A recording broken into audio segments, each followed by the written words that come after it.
बहुत बहुत धन्यवाद बड़े भाई विश्वनाथ राघव जी। आपने मेरा बहुत ही लंबा बड़ा सा परिचय दे दिया। ये इतने बड़े परिचय की कोई ज़रूरत नहीं है। मैं इस बीएलएफ का एक वॉलंटियर हूँ, इतना परिचय काफ़ी है। जैसे वॉलंटियर मेरे सामने बैठे हैं वो वॉलंटियर, उसी तरीके से मैं वॉलंटियर हूँ, बस इतना काफ़ी है। और ये 2 व्यक्ति जो मेरे बगल में बैठे हैं, तो इनसे बात करने में थोड़ा-सा डर भी लग रहा है क्योंकि दोनों घर के हैं मेरे, ठीक है?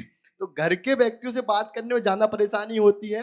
हालाँकि मेरा तो पेशा ही है पत्रकार क्वेश्चन पूछना, लेकिन घर के व्यक्तियों से क्वेश्चन पूछने में डर लगता है कि यहाँ क्वेश्चन पूछ ले, पता चले घर पे कान तान के दोनों झापड़े मिल गए। तो इस बात से थोड़ा डरते हुए इस सत्र को शुरू करते हैं। सामने बाईसा का किला है। सबसे पहले तो बाईसा को प्रणाम। और परिचय की अब मुझे लगता है कि आप दोनों की देने की आवश्यकता मुझे नहीं है, क्योंकि दोनों ऐसे व्यक्ति हैं जिन्हें लगभग सब लोग जान रहे हैं। अगर आप लोग जान रहे हैं तो एक बार अपनी तालियों से बता दीजिए कि जो 2 व्यक्ति मेरे साथ बैठे हैं आप जानते हैं। पंकज पंडित जी को मैं बचपन से जानता हूं, इनके नहीं अपने। इनके बचपन से कैसे जानूंगा, ये मुझसे बड़े हैं।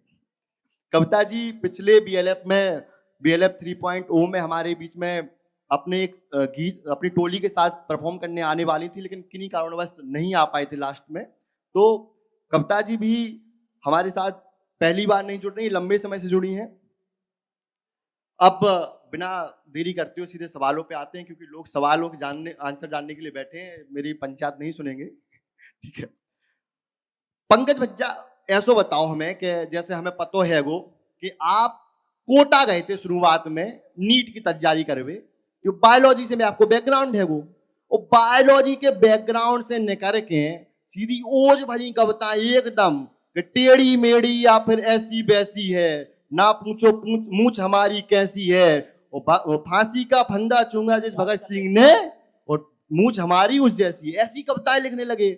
और फिर वो एक बच्ची पे जो आपकी कविता रही जो सबसे चर्चित उसी समय पर रही, जिसने पंकज पंडित को पंकज पंडित बनाया, तो उसकी शुरुआत कैसे हुई? इसमें एक सवाल और मैं ये भी जोड़ना चाहूंगा कि जब आप 2-3 साल कोटा में थे, कोटा में राजस्थानी माहौल है, वहां बुंदेली का इतना कल्चर नहीं है, तो वहां से बुंदेलखंडी की बुंदेली कविताओं की शुरुआत कैसे आपने की, इस पर थोड़ा सा प्रकाश डालिए।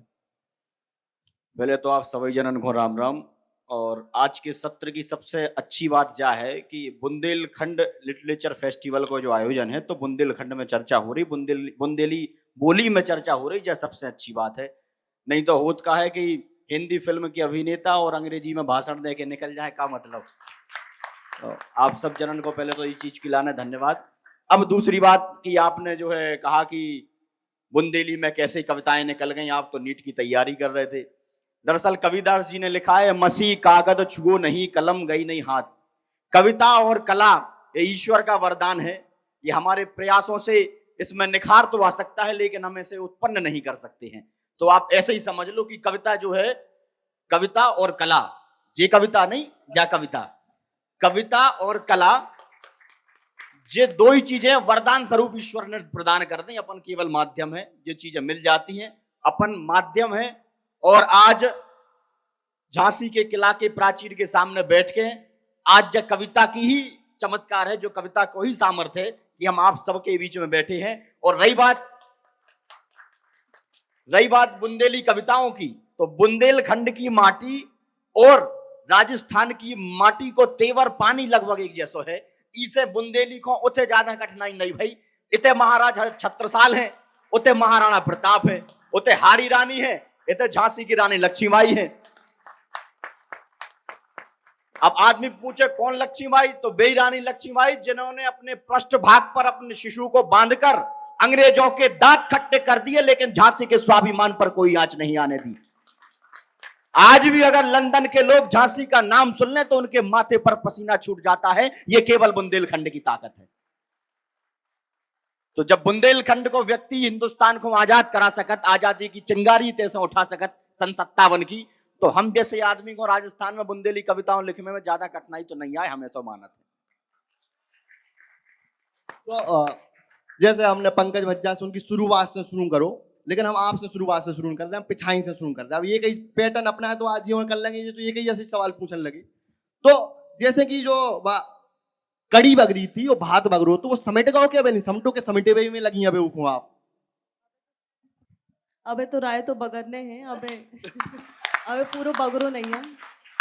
और जैसे विश्वनाथ भैया ने वो इशारो करो तो क्या डोना ले आएंगे आपके हमोरतन से बांधे में, काहे कि वो दीपक भैया है हमारे जो पूरा मैनेजमेंट देगा खाना पीना और सब चीजन को, दीपक भैया जो कह रहे थे कि अगर ना डोना ले आई हो तो हम कटोरियन की व्यवस्था कर देते, कड़ी ना बगरन नहीं तो ये टेंट वाले भैया ने बहुत गुस्से आए कि हमारे कपड़े पे हमारे पर्दन पे कड़ी बगरा के भी आई थी, तो डोना ले आई आपके नहीं ले आई बार? तो अबे हमारे संग जो हो रहा है कि अब जहाँ जहाँ जा रहे हैं कर भी खिलाने प्रोग्राम अपने, हर जने जो ही बोलत के दोना ले आए कि नहीं ले आए, तो हमें को देत नहीं है, बस सामने से बस बोलत है कि दोना ले आए कि नहीं ले आए। हम मांग रहे थे मैं दोना, ना कि हम लेके आ रहे थे। तो ठीक है, तो भैया दीपक भैया अगर हमारी बात सुन रहे हो तो जी बिन्नू को वो तरह निवेदन है वो इनको दोना की व्यवस्था करा दी जाए ताकि जो दोना ले जाए संगे तो दिक्कत ना होवे। अच्छा, जैसा कि जैसा आपने बताओ कि दोना सब जने मांग रहे, और जो सवाल दो ही जन से है हम आओ, जैसे कि भैया बता रहे थे कि 100 बार नमन बुंदेलखंड के पानी को, आपकी बहुत लोकप्रिय कविता है, हर जगह वह सुनी जा रही, हर जगह, और हमें ऐसा लग रहा हो कि हमारे सामने जो व्यक्ति बैठे जीवन भी सुन वो चाहे और आपकी वो आगड़बम भी। तो एक जो आजकल एक ट्रेंड सो चल गो कि जैसी कोनो कलाकार आगो की कला को सुनने नहीं है, देखने नहीं है, अपना मोबाइल लेता हो, मोबाइल लगा दो थुतरी में कि सेल्फी ले ले हम। तो ये को दो ही जने आप कैसे हैंडल कर रहे हो, कैसे परेशानी इसको सामने करने पड़ रहा और का परेशानी से आई पे तक हम चाह रहे कि विस्तार से आप बताओ तो ना दो ही जने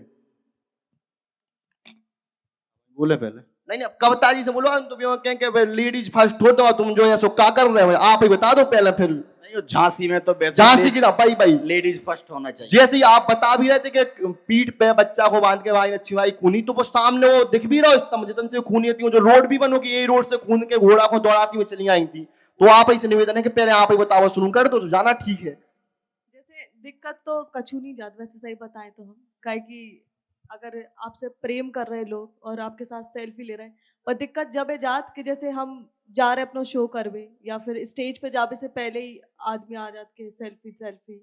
और सबसे बड़ी दिक्कत जा हो रही कि आप जा भी जा रहे ना कि कोनो भी गाना गाते, काहे कि बुंदेलखंड अपनो जो संस्कृति की बुंदेलखंड की इतनी समृद्ध है ते कि लोकगीत अगर आप देख लो, अगर आप डेली एक विधा अगर गाबो चाहो तो आप एक नई विधा डेली एक नई गा सकत, इतनो सब कछु इतने बुंदेलखंड में है। पर जहाँ भी जाओ पर शुरुआत हो इसे कि जा दार बकर गई, मतलब यही बोलते लोग कि जॉय सुनाओ जॉय सुनाओ।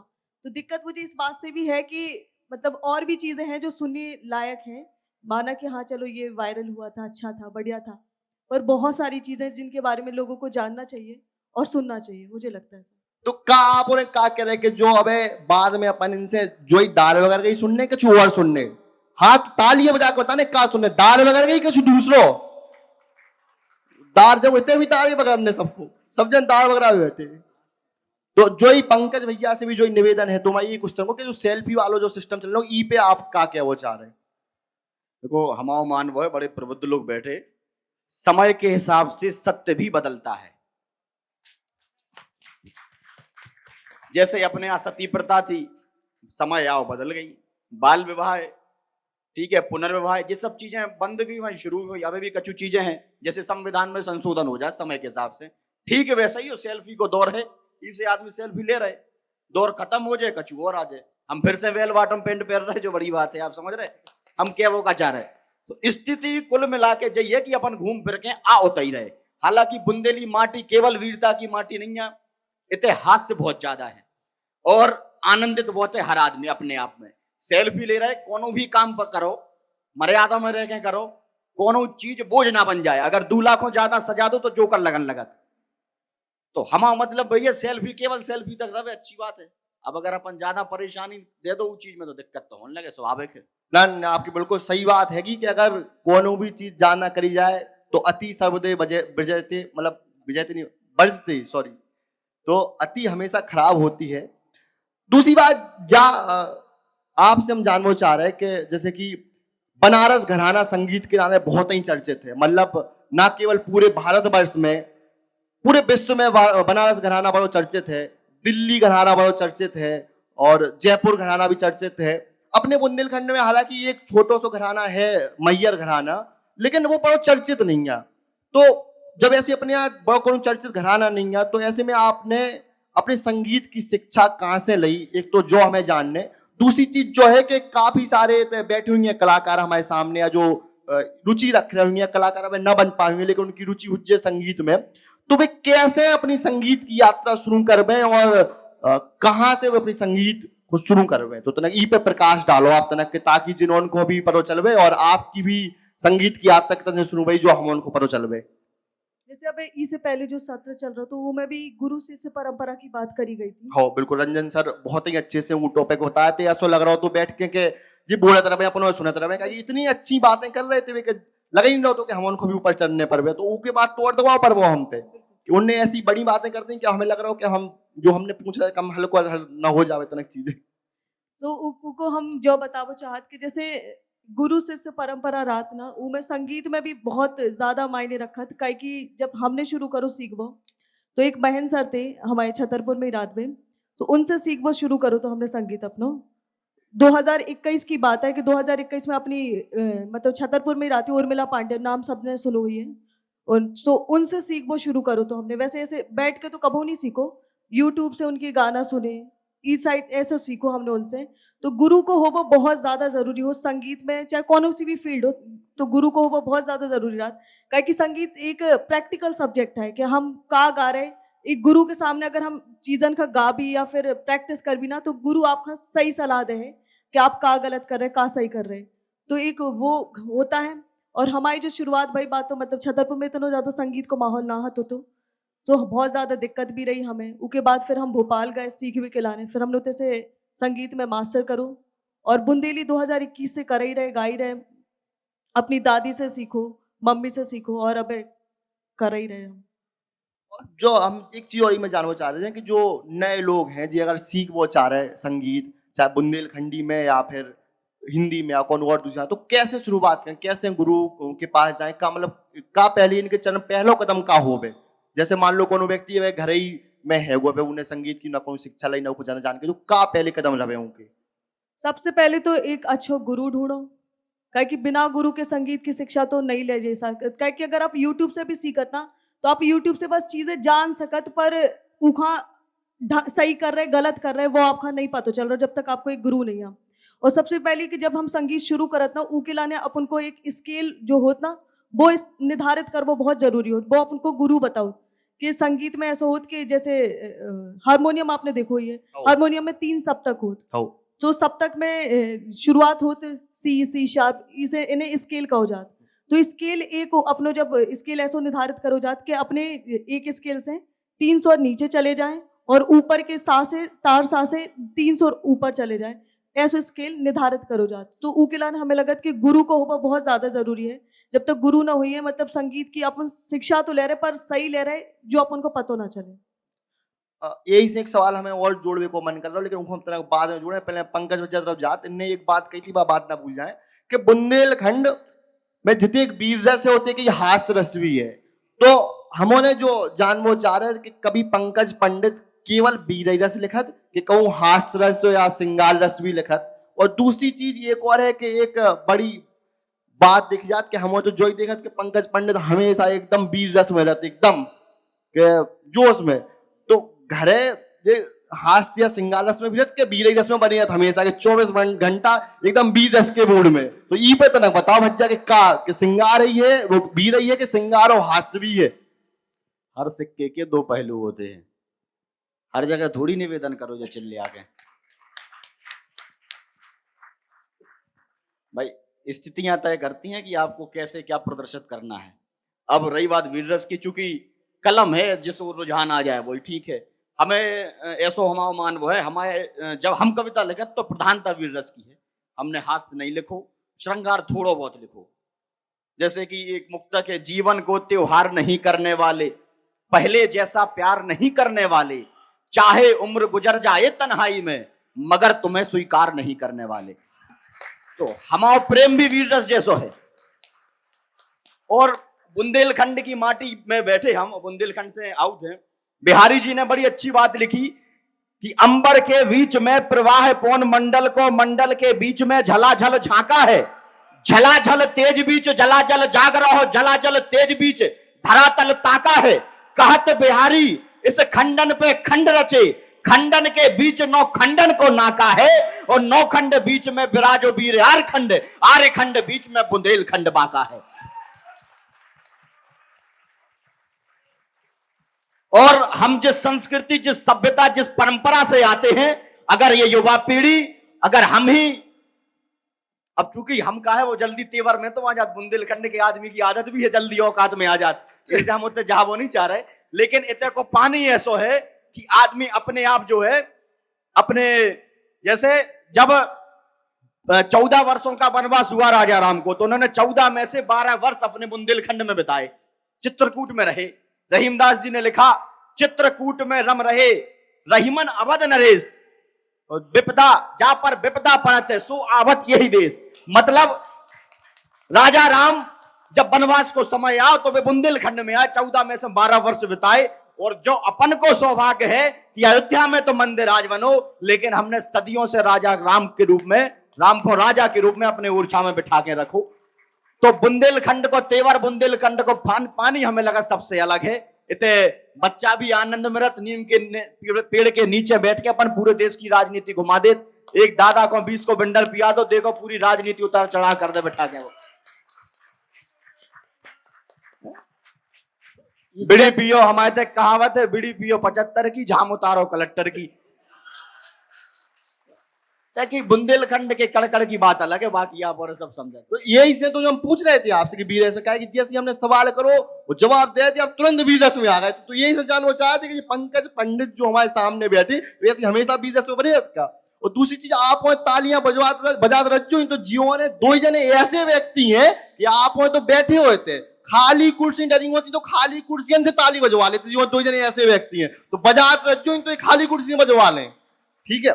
अच्छा, जैसी अपनी बात चल रही थी, आपने बताई गुरु शिष्य परंपरा और गुरु का सहयोग, तो ये की में एक और इम्पोर्टेंट चीज आ जाती, एक जरूरत चीज आ जाती कि गुरु तो है ही है, खासकर एक चीज होती कि परिवार, कछु व्यक्ति को बड़ो जरूरत के परिवार के लोग सपोर्ट नहीं कर रहे, या परिवार से उस तरीके को सहयोग नहीं मिल पा रहा हो आर्थिक रूप से या और अन्य रूप से। तो 2 जन से वहां जानबो है और जानने हैं हमें कि परिवार को सपोर्ट जब शुरुआत, जैसे आप बताइए 2021 से आपने शुरुआत करी और बजट और 19 18 17 18 से कर रहे लगभग इस तरफ से। अबे जी कह रहे थे हमें सब पता है, बचपन तक की पता है। अरे नहीं, अब हम अपने बचपन से जान रहे हैं ना, आपके बचपन से थोड़ा से जान रहे हैं। जब तो 17 18 में तुम 2-3 साल के थे तो जहाँ का पता। पहले कविता बताएं फिर। और नहीं वही हम वो जानना चाह रहे, तो क्या सो सपोर्ट रहो परिवार को। और अब जब हर जगह पे गली गली चौराहे पे हर मोबाइल में अब तो रील को जमानो, चौराहे को जमानो रहे नहीं, रील में हर वो व्यक्ति की रील में कि तुम आकर बम बज रहा हो, कि तुम 100 बार बुंदेलखंड के पानी को बज रहा हो, हर जगह वीडियो। तो अब का रिस्पॉन्स आ परिवार वालों को और रिश्तेदारों को? पहले ऐसा हतो कि मम्मी तो सपोर्ट करती शुरू से, पर पापा को सपोर्ट थोड़ी लोकगीतन की तरफ से कम हतो। काहे कि लोकगीत की जो छवि देखी गई हमारे बुंदेलखंड में बहुत ज्यादा ऐसी खराब कर दी गई थी। तो वो वजह से थोड़ी पापा को ना हतो सपोर्ट, पापा मना करते कि गाने हैं तो तुम गाओ, भजन गाओ, उकिलाने नहीं रोक रहे हम, पर लोकगीत की तरफ ना जाओ। पर हमारी जिद के आगे उनकी थोड़ी नहीं चली और मम्मी को सपोर्ट है तो आज यहाँ तक पहुंच गए। जावाद तो है, बिटियन के आगे पापा की जिद चलत नहीं है, मानने पड़ता ही है। बेट मोड़ा हो तो मोड़ा तो 2-3 जूता गला ही जाते एक देर में। कहावत सही कह रहे हैं हम। अपने तो एक कहावत है, कल लेने में कूट कूट के भरे गए संस्कार। उनको मतलब जो है पहले कूटे गए फिर भरे गए। और बुंदेलखंड अपन सब जानत, अपने थे पिताजी, मतलब समझ रहे स्थिति, मतलब पिताजी के सामने ऐसी है हमारे नहीं अधिकांश लोगों की, चूंकि वो समय भी अलग है। अब जब 2000 के बाद जो नई सदी आ रही, जो बहुत फ्रैंक है, सब कछु कह सकत सुन सकत। अपने तो ऐसा है, अगर पिताजी जो कमरा में बैठे अपन ने गेट खोलो दिखा गए तो भैया तुरंत वापस। अपन ऐसी संस्कृति, ऐसा परिवेश में अपन पले बड़े हुए, और पिताजी ऊपर से मास्टर, तो हमारी स्थिति का है आप उन्हें समझ सकत। अच्छा, रही बात कविता की, तो कविता को तो अभी भी यही समझत कि यार कल वो काम हमें उनको जमते ही नहीं है। भाई डॉक्टर नहीं बने, चलो ठीक है, कर ले डॉक्टर, तुम काहे नहीं बने उन्हीं से पूछियो। ये हमारे रिश्तेदार ने हमसे पूछी, हमने भैया हमारी राइटिंग अच्छी है तो नहीं बन पाए। लेकिन अब पिताजी को, अच्छा कछु डॉक्टर साहब बैठेंगे भी कर ले बात है, मिले भाई साहब क्षमा चाहूं। पिताजी की स्थिति, कोई भी पिताजी, चूंकि कहा है आजकल आदमी के जीवन में प्राथमिकता है केवल सरकारी नौकरी की, और अगर घर में कोई सरकारी नौकरी करत हो तो फिर तुम्हें उनको मानने भी आए। आप कुछ भी करना चाहते हो, लेकिन उसके पहले कन ले लड़का क्या करत, कन ले कवि है, कन ले वो तो ठीक है करत का है। तो अब पिताजी हमारे टीचर, अब हम भैया कविता चुन ही नहीं सकते। अब नीट हम 2 साल तो हम कोटा में रहे, वो अलग हिसाब किताब अभी भी बाकी है पापा को। तो आप जा समझो हमें कितनी मुश्किल आई। अबे भी उनको जो ही माना है, कल भैया नौकरी नहीं करी सो अलग बात है, पढ़ाई नहीं करी ठीक है, लेकिन अब कल माइक लेके भी जगह जगह फिर रहे के, रात के 12 बजे कानपुर, अगली रात में 12 बजे कल लखीमपुर। तो कविता को चूंकि हर व्यक्ति जो है वो सिक्योर जीवन चाहता है कि आराम से जो है नौकरी वोकरी मिल जाए, बढ़िया एक जगह सेटल हो जाए, बात खत्म। लेकिन हमारे हिसाब से मानवो केवल इतना है, बड़े प्रबुद्ध लोग बैठे, अगर आपका साधन पवित्र है तो आपका साध्य भी पवित्र होगा 100%। अच्छा, और हमने जो मार्ग चुना, गुरु शिष्य की परंपरा की बात हुई, आप इसको अन्यथा ना लें, लेकिन मेरा मानना इतना है कि राजा राम के पूरे देश में मंदिर हैं और मर्यादा पुरुषोत्तम श्री राम के मंदिर के बाद आपको देश में लवकुश के मंदिर देखने को लिए नहीं मिलेंगे। आप मंदिर देखो, आपके लाने हनुमान जी महाराज के मंदिर ज्यादा मिले, जो इस चीज को प्रमाण है। गुरु के बाद हमेशा भक्त या शिष्य अनुकरणीय रहा है, यहां पिता के बाद तो पुत्र कभी अनुकरणीय नहीं रहा।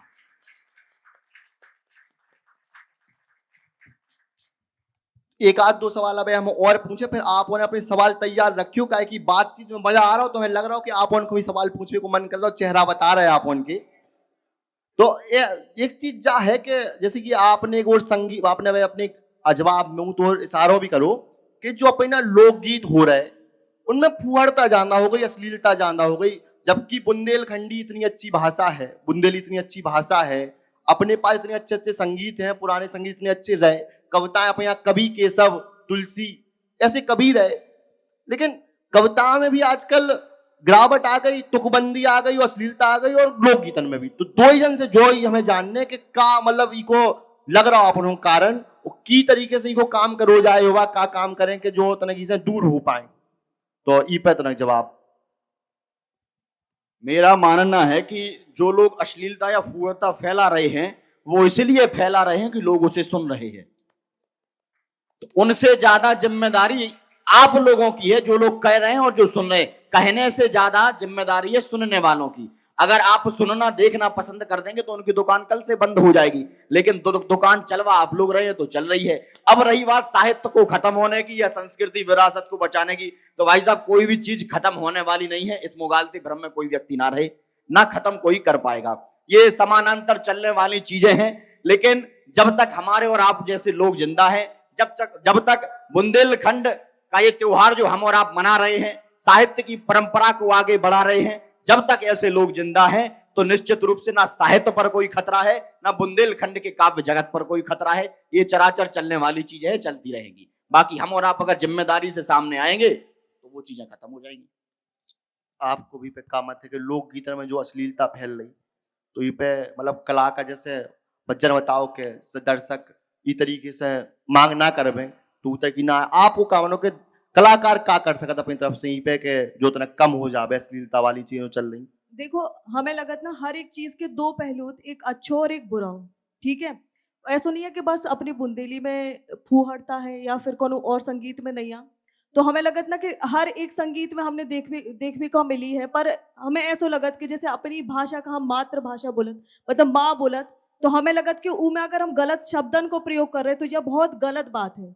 जो हमें लगत है ऊखा थोड़ी कम कर दो जाए या फिर ना ही करो जाए तो ज्यादा अच्छे। जैसे भैया ने बोली कि अगर हम सुनवो बंद कर दे भी तो भी गावो बंद कर दे, हमें ऐसा लगत है।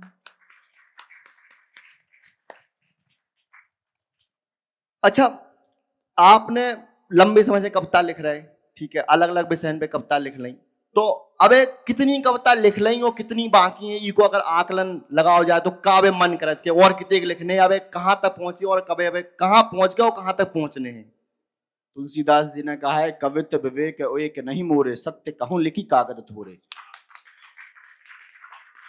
जब तुलसीदास जी वह बात कह सकते हैं तो हमारी आपका सामर्थ्य, हमारा सामर्थ्य तो कुछ है नहीं। अब रही बात बुंदेलखंड के साहित्य की, तो एक तराजू पे आप जो है देश का साहित्य रख लें, दूसरे तराजू पे बुंदेलखंड का साहित्य रख लें, हिसाब बराबर रहेगा। गोस्वामी तुलसीदास जी, केशवदास, मैथिली शरण गुप्त जी, पद्माकर जी, जगने कवि ईश्वरी, वृंदावन लाल वर्मा जी, तो तमाम ऐसे लोग, इतने महान महान, आज भी रामचरितमानस घर घर में रखी है। तो कविता तो वरदान है, हमने जैसे पहले भी कही ना, अपन और लिखाता है माँ शारदी लिखवा देती, और जो भी तय नहीं है कितनों लिखो जाने। कई कविताएं जो अधूरी रह जाती हैं, कई कविताएं जो थोड़ी देर में ही पूरी हो जाती हैं। तो ये तो वरदान स्वरूप उपहार है और उसे हमें सहज रूप से स्वीकार करना है। यात्रा अनवरत चलती रहेगी, जब तक माँ हमारी साधना ठीक रहेगी, माँ शारदा की कृपा बनती रहेगी। के बाद जनता से सवाल लें तो एक माइक तैयार रखियो तो रखें। अब हम अच्छा जो बताओ, आप जैसे कि आप पूरे देश भर में कार्यक्रम कर रहे हैं, 2 जने कर रहे हैं, आपके वह कार्यक्रम चल रहा है हर जगह, और प्रॉपर आप बुंदेलखंडी में गा रहे हैं, बुंदेली में गा रहे हैं, आपके जितने गाने हैं।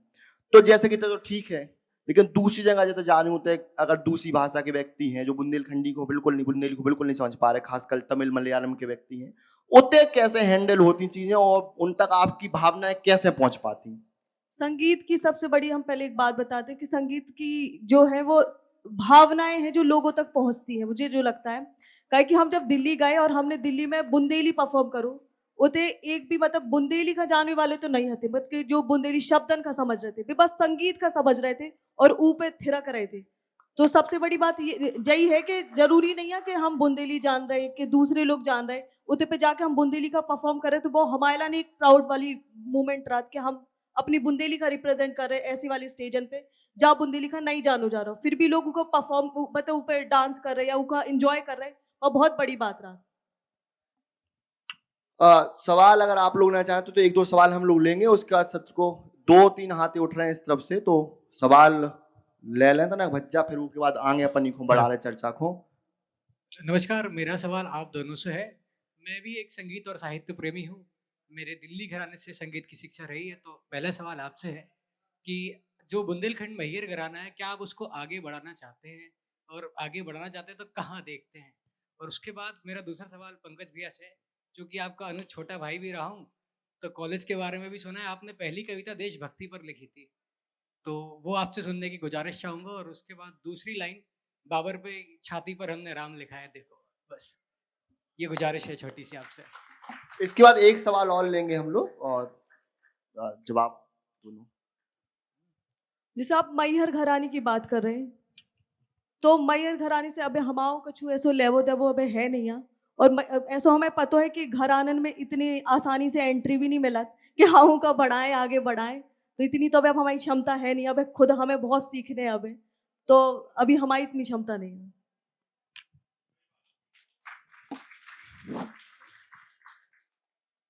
कवि मां शारदे का पुत्र होता है, पहली जिम्मेदारी उसकी यह है कि उसे अनुशासित होना चाहिए।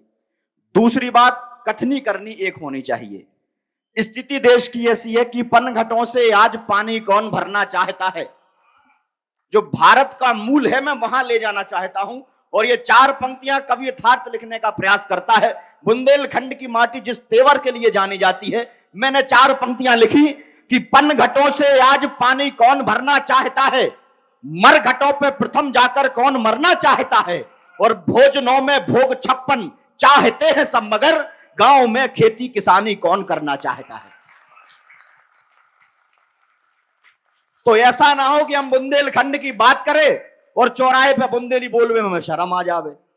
है कोट पैंट पहन के केवल जेंटलमैन बन के फायदा थोड़ी है, कबू धोती कुर्ता पहन के निकलो, भगवान का समूह को आनंद भी अलग है। हवा बहुत लगा तुम्हें। बाकी रही आशुतोष तुम्हारी कविता की बात, तो 4 पंक्ति हम दूसरी सुनाई दे रहे हैं। ये बाद में सुने, हमें सुनते तो पहले से एक सवाल होते से अपने ये बंटू महाराज हैं दतिया भाई, जो जिस सवाल पूछना चाह रहे हैं, इनको नाम तो विदित नारायण बुधौलिया है, लेकिन हम सब जब बंटू महाराज करन से एक शैलेंद्र सर भी सवाल पूछना चाहते हैं, तो एक माइक इसके बाद आगे ले आना और उसके बाद सवाल ना पूछ में काहे कि फिर उनसे एक कविता भी सुनने और एक गीत भी, जो समय वैसे ही जाना होगा, तो पिछाई से हमें जियो ने कह रहा है कि अब तुमने पूछी तो गाल पे देते हैं हम इसे सवाल खत्म करने। ठीक है, तो बंटू महाराज सवाल जल्दी पूछ लो और आप उनसे निवेदन है कि शॉर्ट में तुमको आंसर दे दीजिए। नमस्कार, मेरा नाम विदित नारायण बुधौलिया है। जैसा कि अभी कविता दीदी ने बताया कि आगरदम बागरदम के अलावा भी आपने बहुत सी रचनाएं लिखी हैं, और देखा जाए तो व्याकरण और साहित्यिक सम्मत रचनाएं तो आगरदम बागरदम भी नहीं है, ये आप भी समझते हैं। लेकिन क्या कारण है कि कवि भी जानता है कि हमारी जो रचना वायरल हुई है, या संगीतकार जानता है कि ये रचना जो वायरल हुई है, हमारे पास बहुत कुछ ऐसा है समाज को देने के लिए जो इससे बहुत अच्छा है, लेकिन फिर भी वो नहीं सुना जा रहा है। जो कभी भी जानता है कि मेरी दृष्टि में ये रचना बहुत नीचे स्तर पे आ रही है, तब भी वो वायरल है। इसका क्या कारण है? भाई साहब क्षमा चाहता हूं, लेकिन पहले मैं बोलना चाहता हूं, बुंदेलखंड भले ही भाई साहब आधार कार्ड पर चिंटू ना होवे, लेकिन फेसबुक पे लम्बरदार ही लिखो जाए। हमारा मानवो भैया जो है, कविता हो चाहे साहित्य हो चाहे लोकगीत हो, व्याकरण में भले ही अशुद्ध हो, लेकिन आचरण 100% शुद्ध होना चाहिए। हमारे पूर्वज, हमारे दादा हो सकत भी 5 पास हो या 5 पास नहीं भी हुई है, लेकिन आज भी पूरा गांव उन्हें पूछ रहा हो। अपने पुरखे, अपने ऐसे कई क्रांतिकारी जिन्होंने कोई मैट्रिक परीक्षा पास नहीं की, ना उन्होंने आईफोन 6 लिया, ना आईफोन 16 लिया, लेकिन ना वो तकनीक में इतने माहिर थे, लेकिन आज भी हम और आप उनके पद चिन्हों पर चल रहे हैं। तो मेरा मानना इतना है कि व्याकरण नहीं, अगर आपका आचरण शुद्ध होता है तो आपको दूसरी किसी चीज की आवश्यकता नहीं है। मैं उसी को कंप्लीट करती हूँ, बता देती हूँ कि मुझे ऐसा जो मुझे लगता है मैं बताऊं कि या तो लोगों को पूरी तरह से पता नहीं है बुंदेली संगीत के बारे में, इसीलिए उनको यही नहीं पता है कि जैसे अभी ये वसंत का समय चल रहा है कि वसंत ऋतु के गीत कितने प्यारे हैं। एक मैं आप लोगों को सुना देती हूँ, एक 2 लाइनें। दिन ललित बसंती आन लगे, दिन ललित बसंती आन लगे, दिन ललित बसंती आन लगे, दिन ललित बसंती आन लगे, घटन लगी छिन पे छिन रजनी, रजनी मतलब रात, घटन लगी छिन पे छिन रजनी, अरे रब के रथ ठहरान लगे, हाँ रब के रथ ठहरान लगे, दिन ललित बसंती आन लगे। कभी मैं कहने की कोशिश कर रहा हूँ कि जब बसंत आ रहा हो के पत्ता झड़ रहे, पत्ता हरे से पीले हो रहे, और जब दिन बसंत आव शुरू हो जात, बसंत को आव शुरू हो जात, तो रात घटन लगत और दिन बढ़न लगत। तो बुंदेलखंड में जो गीत लिखे गए, जो पुराने गीत लिखे गए, उनमें हर महीना को एक अपनो एक नव गीत है। हर महीना में, हर त्योहार में, चाहे आप कछु के गीत ले लो, हर कछु में आपका गीत मिले। ऐसा जरूरी नहीं है बुंदेलखंड में, संगीत इतना समृद्ध है अपने बुंदेलखंड को, जो बताने की कोशिश करें।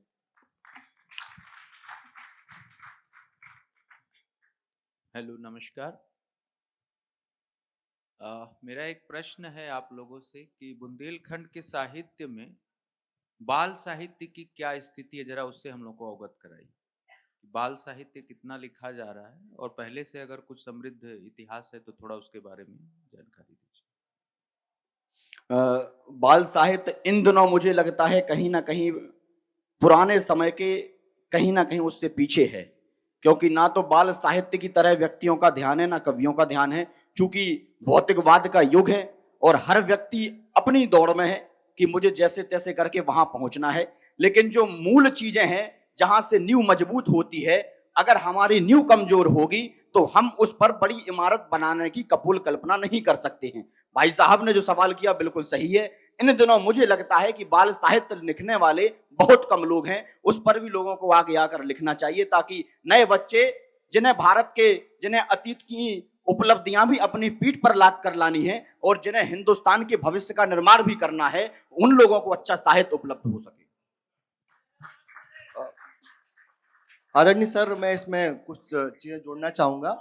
हालांकि पुराने समय में कई सारे लोग रहे हैं जिन्होंने अपनी कविताओं के माध्यम से और कविताओं के माध्यम से और लघु कहानियों के माध्यम से काफी बाल साहित्य पे काम किया।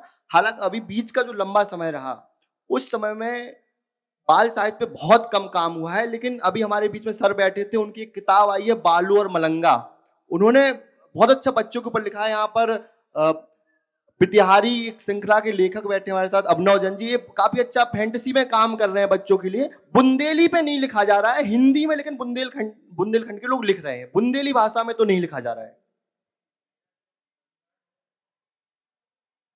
मेरा जो कंसर्न है वो ये है कि जैसे लिटरेचर फेस्टिवल, पहली बात ये बुंदेलखंड लिटरेचर फेस्टिवल हुआ, हम लोगों ने बहुतेरों लिटरेचर फेस्टिवल अटेंड करे, देखे, वहाँ पे गेस्ट रहे, स्पीकर रहे, लेकिन जो माटी की महक आपके इस फेस्टिवल में मिली वो कहीं और नहीं मिली थी, तो उससे बहुत प्रभावित हैं हम लोग।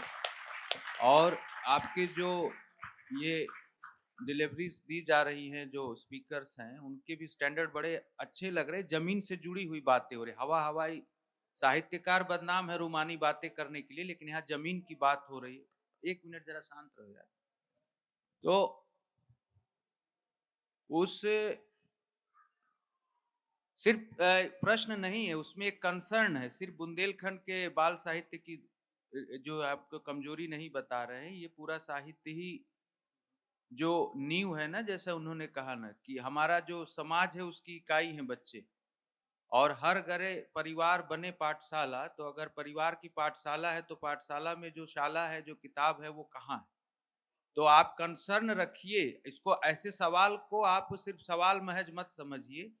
ये महिलाओं, बच्चों, बुजुर्गों, इन सब के ऊपर साहित्य का विशेष ध्यान होना चाहिए, तब साहित्य समाज के दर्पण बनेंगे। और बुंदेलखंड के साहित्य से अपेक्षा है हमको, इसलिए हम कह रहे हैं कि नए नए लेखक, नए नए लोग इतने यहाँ दिख रहे हैं। आप लोग लिखिए बिना चिंता किए हुए। व्याकरण अशुद्ध हो, ठीक कहा, चलेगा, आचरण शुद्ध होना चाहिए, तो आचरण ठीक करो। बहुत बढ़िया बोला, बहुत अच्छा। मेरा एक सवाल भी इससे सर, जिस ओर सर ने निर्देश किया है, इशारा करो, वही से जुड़ो। हम आप उनसे सवाल भी जो ये तो कि जैसे कि आप पूरे देश में जा रहे हैं, अलग अलग संस्कृति को भी देख रहे हैं और अपनी बुंदेली संस्कृति को भी ले जा रहे हैं, तो और का करो जाए अब है हम उनकी ओर से या आप उनकी ओर से या जितने जने बैठे उनकी ओर से, कि जब बुंदेली अपनी भाषा, इतनी प्यारी मीठी मीठी भाषा है, या जो साहित्य है बुंदेलखंडी बुंदेली को ई को लोगन तक पहुंचाओ जाए, ई पे तनक हम जानना चाह रहे हैं आप उनसे 2 जन से। अब तो सदन में भी शुरू हो गई।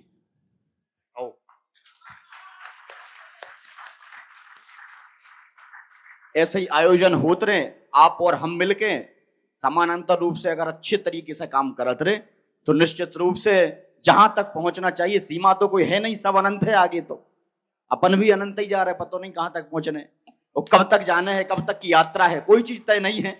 हमारा काम है अच्छा प्रयास करना, ईमानदारी से काम करना, बस दोनों चीजें हम करते रहें, बाकी हमारा कर्म और हमारा भाग्य दोनों तय कर देंगे। एक हमारे बीच में देखिए, कल के जो हमारे अतिथि थे गिरिवर दयाल सिंह जी, 2008 बैच के हमारे सिविल सेवा के हैं। आपकी बोली और मिठास, हम लोग रास्ते भर चर्चा करते जा रहे हैं कि जितनी अच्छा खाना मीठा, उससे ज्यादा बोली मीठी। जो ड्राइवर था उससे बात करने का, तुम बोलते रहो हम सुनते रहे, तो शर्मा गया कि ऐसा क्या बात है कि क्या बोले। तो ये साहब ने कुछ लिखा है, जब हम लोग यहाँ आने का प्लान कर रहे थे तो इन्होंने 4 लाइनें लिखी है, आप उसको सुनिए, उसमें आपके मिठास की कितनी तारीफ। धन्यवाद शरण जी। मैं तो कल चाहता था इस पर सुनाऊं आप लोगों को, लेकिन चूंकि सिविल सेवाओं की तैयारी पर था, लेकिन बहुत अच्छी बात है, लेकिन फिर भी मुझसे रहा नहीं जा रहा है। 4 शब्द जरूर सुनाऊंगा, 4 लाइनें। कि हर शख्स मेहनती है माहिल शहर का, हर शख्स मेहनती है माहिल शहर का, मेहनत ही हमारी बुंदेली पहचान है, मेहनत ही हमारी बुंदेली पहचान है।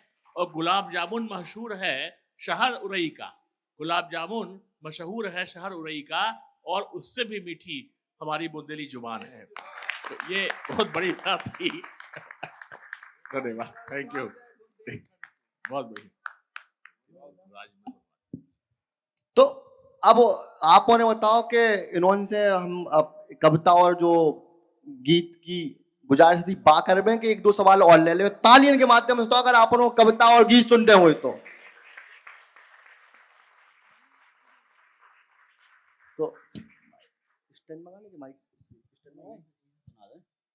तो पहले जिनको कविता सुनने हो वे एक हाथ उठावे,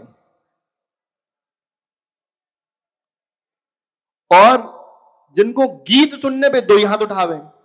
इनने गलत बात कही, इनसे पूछो कविता सुनने के कविता खो सुनने ले हो तो बताओ फिर बच्चा, पहले का आवाज जोर से बताओ।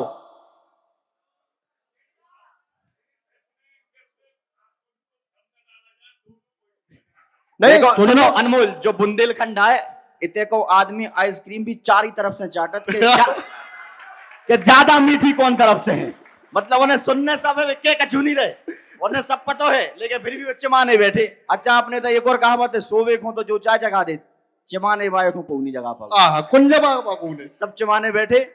अब जैसो आप तो हम तो जो है कि पहले आपसे निवेदन है कि एक कोई अपने एक दो गीत, और उसके बाद फिर बाद जो एक आगर बम तो फिर इनको सुनने ही है, वो तो बिना ओके माने ना, ठीक है। ओके बाद फिर आपसे निवेदन है कि वो जो 100 बार बुंदेलखंड के पानी खुलवा। एक रिश्तो होत अपने, मतलब बुंदेलखंड की बात नहीं कर रहे, एक रिश्तो होत दामाद को जो सबसे ज्यादा ठस मानो जात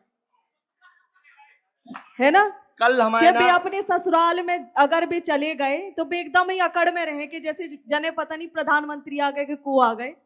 तो उनकी लाने एक गीत है। कल हमारे ना आए थे आसिफ खां जी, पंचायत अगर वेब सीरीज को आपने नाम सुनो हुए, उनमें बड़े चर्चित भय थे अपने दामाद वाले करेक्टर के नाने, और उन्हें चक्का वाली कुर्सी नहीं मिली थी, सुपर रिसा गए थे वे। उनसे भी हमने बात करी कि अब रिसाज जो ना बुंदेलखंड में आते जो हमारे बड़ो स्वागत सत्कार करत, अगली देर आओ जो चक्का वाली कुर्सी पे बैठा रहे और एक मूवमेंट तो बनवा के दे चक्का वाली कुर्सी को संगे ले जो रिसाज जो ना, तो हमारे तो वो टाइप के व्यक्ति आए कि रिसान ना थे। तो अब आप वही रिसाब है पता ना। तो एक गीत है बुंदेलखंड में, मतलब अपनी बुंदेली में ही है। प्यारे नन दोया सरोता कहाँ भूल आए, प्यारे नन दोया सरोता कहाँ भूल आए। अरे आगे आगे ननदी चले पीछे नन दोया, मैं बेचारी उनके पीछे मोरे पीछे सैया सरोता कहाँ भूल आए, प्यारे नन दोया सरोता कहाँ भूल आए। अरे ननद हमारी चाट खाए टिकिया नन दोया, ननद हमारी चाट खाए टिकिया नन दोया, मैं बेचारी उनको देखूं दोना चाटे सैया सरोता कहाँ भूल आए, प्यारे नन दोया सरोता कहाँ भूल आए।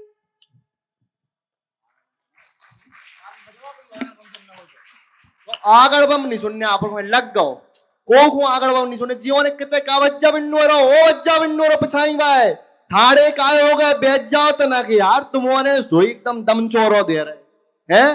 हमारे पप्पा कन लगते कि काय को पे काउ ढोड़न गई ठाड़े बैठ जाओ, तो काय को ठाड़े बैठ जाओ, कुर्सी की बिलास व्यवस्था है, टेंट बड़ो है, तो आगर दम सुनने हो तो तालियां बजो, देख तालियां में तो नहीं होत, इतेक में नहीं होत, अबे तो कम है, और तेज चाने का और तेज चाने के नहीं चाने में ऐसी कछु बात बन रही अब तनक तनक, अब बात बनी तो अब जो आगड़ बम बागड़ बम जो गीत है जो अपनी बुंदेलखंड की जेवनार गारी है कि मतलब जब समधी आ रहे तो समधन से गा रही, मतलब मजाकिया तौर पे गा रही।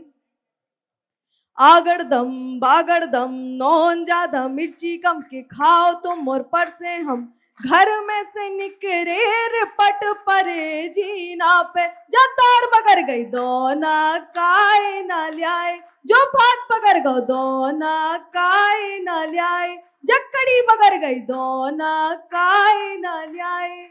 अब की बेरा दोना लियो पातर लियो, अब की बेरा दोना लियो पातर लियो, अपनी जिज्जी गरई कर आइयो, जब बारे कर जा दोना काय ना ल्याए, ते बड़बड़ ने कर दोना काय ना ल्याए।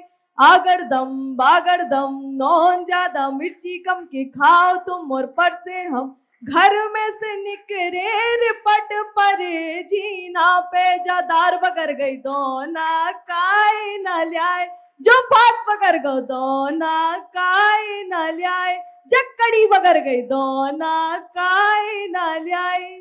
जी का बुंदेली नहीं समझ में आ रही, और को बता दे कि जो एक हास्य गीत है, मतलब हमारे पे जब ब्याह मतलब शादी जब होती वो टाइम पे लड़का पक्ष से जो आओ थे ना उन्हें लड़की पक्ष से गीत सुनाए जाते, उन्हें हमारे गारी का तो जा एक जेवनार गारी है कि ब्योरे खाना जेवनार मतलब के खाबे बैठे हैं सोए तैसे गारी गाबी की प्रथा थी, जो बा जेवनार गारी आए कह रहे कि अगर तुम दोना और पत्तल ले आते तो जो ना दार बगड़ती ना जो कड़ी बगड़ती, अगर तुम ले आओते तो मैं मतलब हंसने के लिए बोल रहे हैं बस ऐसा।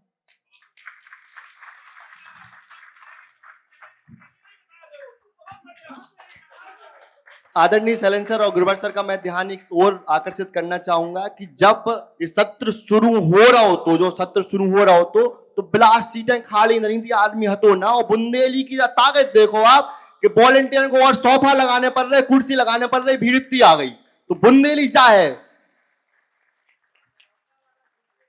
वो समझ में आ रहा था, सरोता वाला समझ में आ रहा था, वही करवा दो, वही। एक बार और श्रोता वाला, एक बार सर का और निवेदन है कि श्रोता वाला श्रोता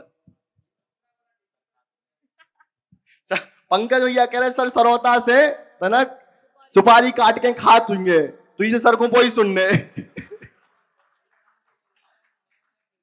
नाय माय फिरती अब तो मतलब लाइन लग गई। अब तो भी क्या नाय माय फिरती, अब तो हमें ऐसा लग रहा हो कि बाकी सब सत्य कैंसिल करके तो केवल लोकगीत चलने पर है। ये कोई निवेदन है कि जो भी एक जो आपका मन हो एक कोई सुना दो, उसका पंकज भैया की ओर चलते हुए हम लोग क्योंकि समय का बहुत ज्यादा हो चुका है हम लोग का, और तो इसमें एक आप कोई लोग और उसके बाद पंकज भैया की ओर हम लोग प्रस्थान करेंगे। इस गीत में एक लड़की है जो बहुत ज्यादा खूबसूरत है, जो भी मैं सुनाने वाली हूँ। तो उसकी तारीफ में कुछ इस तरह से लिखा गया है। कभऊ जादू कनिया कभऊ बादू कनिया नाए माए फिरती जगाती मोहनिया, अरे नाए माए फिरती जगाती मोहनिया। अब दुकान पे जा रही हो, कह रही अरे एक की मोखा हरदी दे दे, दो की दे दे धनिया, अरे एक की मोखा हरदी दे दे, दो की दे दे धनिया। बोल सुने से तौल भूल गो नई उम्र को बनिया, कबऊ तू निरखे टिपकी कुंडल कबऊ न थुनिया, नाए माए फिरती जगाती मोहनिया, नाए माए फिरती जगाती मोहनिया।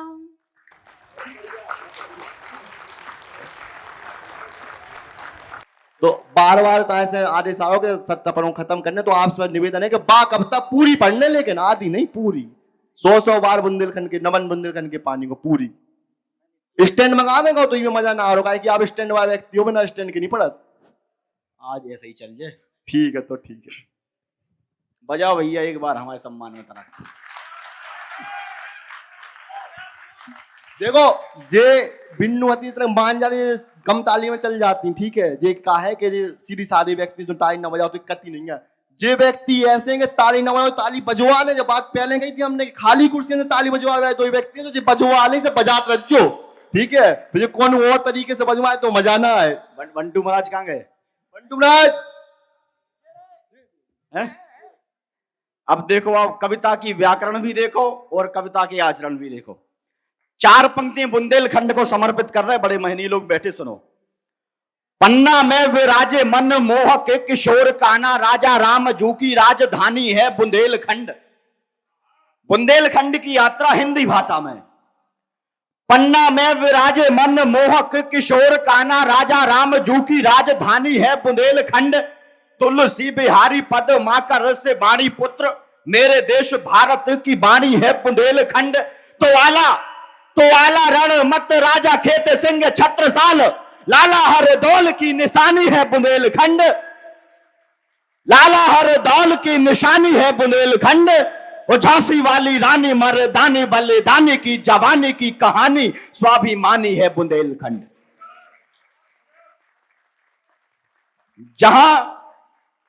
जहां चित्रकूट के घाट घाट दोहा चौपाई गाते हैं, बांदकपुर के जागेश्वर के चरणों में शीश झुकाते हैं, कुंडेश्वर श्री शिवधाम विराजे शंकर डमरू वाले हैं, अमझरा धाम के बजरंगी मद मर्दन करने वाले हैं। पन्ना के जुगल किशोर का मोहक रूप दिखाई देता है, बागेश्वर धाम का चमत्कार सर्वत्र सुनाई देता है। जहां परम पूज्य राजेंद्र दास जी योगी तपसी साधक हैं, दतिया की पीतांबरा माई के हम सच्चे आराधक हैं। जहां भीम कुंड का कुंड अनूठा अनुपम एक अजूबा है, शिव तांडव ककरा मठ मंदिर उत्सव की धरा महोबा है। जिसका ना कोई और छोड़ और उछा धाम राजधानी को, और 100 बार नमन मेरा बुंदेलखंड के पानी। 100 बार नमन मेरा बुंदेलखंड के पानी को। कुंडलपुर के बाबा सबकी खाली झोली भर देते हैं, उन्नाव बालाजी सूरदेव सब कष्टों को हर लेते हैं। सबसे पहले आजादी का हमने ही बिगुल बजाया था, रानी झांसी के चरणों में गोरों ने शीश झुकाया था। आला उदल की गाथा सुन तलवार नाचने लगती है, मर्दन सिंह राजा खेत सिंह की कथा बाँचने लगती है। बुंदेल केसरी 76 साल से मौत स्वयं घबराती है, बुंदेलखंड की माटी दुनिया भर में पूजी जाती है। हम तूफानों से लड़ते हैं, हम जुगनू के रखवाले हैं, हम मधुकर शाह बुंदेला का विद्रोह जगाने वाले हैं। हर दौल लला आलाउदल लक्ष्मीबाई मर्दानी को और 100 बार नमन मेरा बुंदेलखंड के पानी को।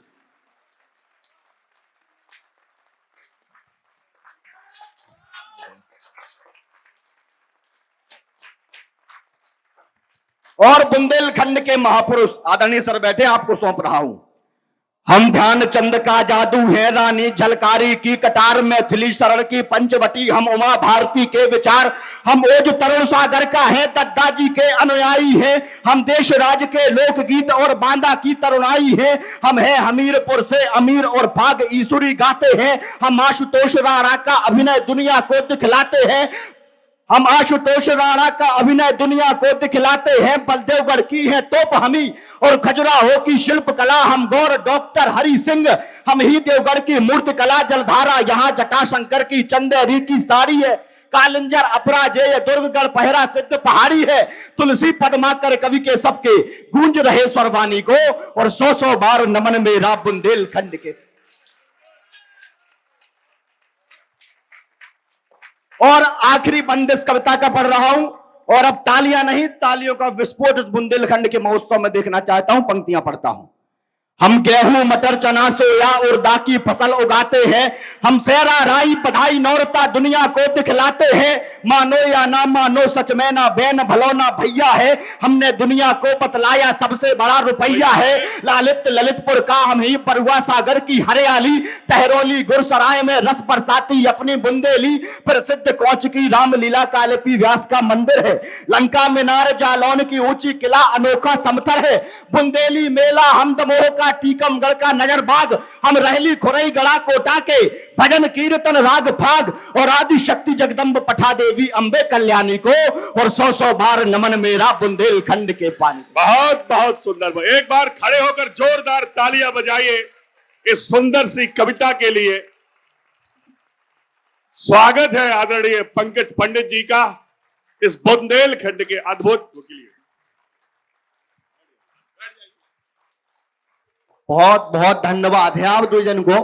और हमसे कछु ने पूछ रहे थे जब जो सत्र होने तो उससे पहले हम इतने बैठे थे, जब आप दो जने आए नहीं थे कि इस सत्र को नाम बुंदेली की बुलंद आवाज काय रखो, तो हमें लग रहा तो उन तक आंसर अब पहुंच गया हो कि इन दो ही जन को सुन के कि इस सत्र को नाम बुंदेली की बुलंद आवाज काय रखोगा, तो अगर आपको समझ में आ गया हो कि सत्र को नाम बुंदेली की बुलंद आवाज काय रखोगा तो एक बार जोड़ जाओ ताली बजा के बता दो काय रखोगा।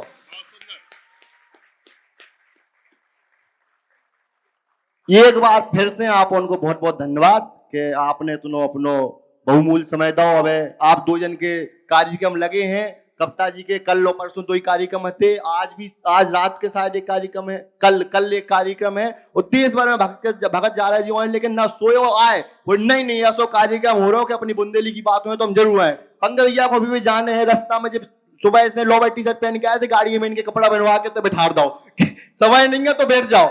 तो आप उनको बहुत बहुत धन्यवाद कि आप और आए। अब मैं विश्वनाथ जी को मंच सौंपता हूँ। भाई एक कॉम्प्लीमेंट ले लीजिए, सुभद्रा कुमारी चौहान को किताबों में पढ़ा था, आज इनको सुन लिया और देख लिया तो बहुत सुंदर, और बहुत सुंदर, बहुत सुंदर। और ये तो बुंदेलखंड के दिनकर हैं, ये बहुत सुंदर, ये हमारे अद्भुत, खड़े हो गए हैं भाई, अद्भुत। बिल्कुल जैसा कि आप कह रहे थे, मुझसे सज्जन ने पूछा कि बुंदेलखंड को अगर जानना है तो क्या करें, तो मैंने जवाब दिया, मैंने कहा कि आपको ज्यादा पढ़ने का समय रहता है, बोले ज्यादा तो नहीं रहता, तो मैंने कहा फिर यूट्यूब में जाइए, पंकज पंडित को सर्च करिए और उसकी बुंदेलखंड की कविता को सुन लीजिए, तो आप बुंदेलखंड क्या है इसको जान जाएंगे। पूरे बुंदेलखंड सूरता वीरता कवि अभिनेताओं से लेकर अनादिकाल से आधुनिक काल तक, आदिकाल से पूरा जो समाहित किया है, वो अद्भुत ऊर्जा के धनी, अद्भुत प्रतिभा के धनी हमारे पंकज पंडित जी, मैं एक बार पुनः मंच से आपका स्वागत करता हूं।